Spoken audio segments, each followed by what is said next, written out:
Tetapi kalau kita lihat dari bagian upper face, ya, wajah ke atas, dari sebatas hidung ke atas ini, terlihat sekali bahwa nyaris tanpa ekspresi, tetapi begitu kita gabungkan dengan suara, jadi aspek nonverbal lainnya yang kita gabungkan selain untuk wajahnya aja, itu adalah suaranya Pak Jenderal ini gitu ya.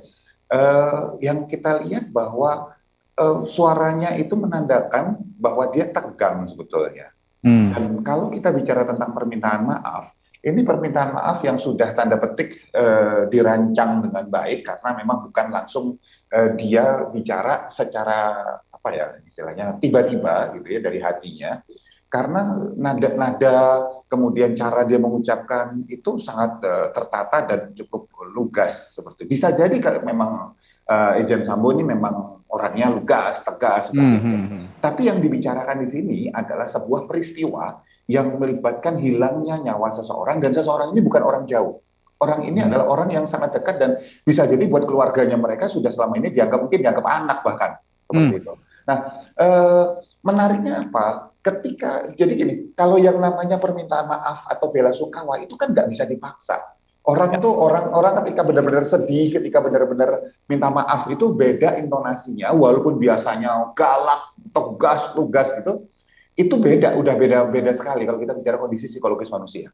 Ya, nah plus di akhir kalimat yang ditampilkan ada istilahnya bagian bahasa yang menyebutkan bahwa seperti kata tanda petik kayak kata tapi terlepas gitu ya dari peristiwa atau perbuatan yang dilakukan dia istilah gitu. Nah, menariknya apa dari model komunikasi ini? Model komunikasi verbal dan nonverbal yang ditampilkan oleh Irjen Sambo ini membuat masyarakat umum jadi bertanya-tanya, ini negara hukum bukan ya? Kalau seorang abdi negara, penegak hukum, boleh memberikan sebuah narasi seperti itu, artinya apa? Artinya dia tanda petik secara formal, gitu ya, secara formal, sekali lagi formal ya, bukan emosional, bukan dalam hati gitu, dari hati gitu, meminta maaf dan menyatakan bela sungkawa kepada institusi, gitu ya, kepada keluarga, tetapi ini benar-benar hanya disampaikan dalam acuan memang karena dia harus melakukan seperti itu supaya masyarakat tidak lagi gundah gulana istilahnya gitu. Nah, kembali lagi pertanyaannya, kalau gitu apakah benar-benar menyesal untuk terjadinya kematian dari J ini gitu ya, Brigadir J ini? Jawabannya bisa jadi tidak. Yang membuat khawatir berikutnya yang dari istilah ini adalah loh, kalau di antara mereka sendiri, di antara teman-teman kepolisian sendiri aja bisa seperti itu, gimana dengan masyarakat sipil?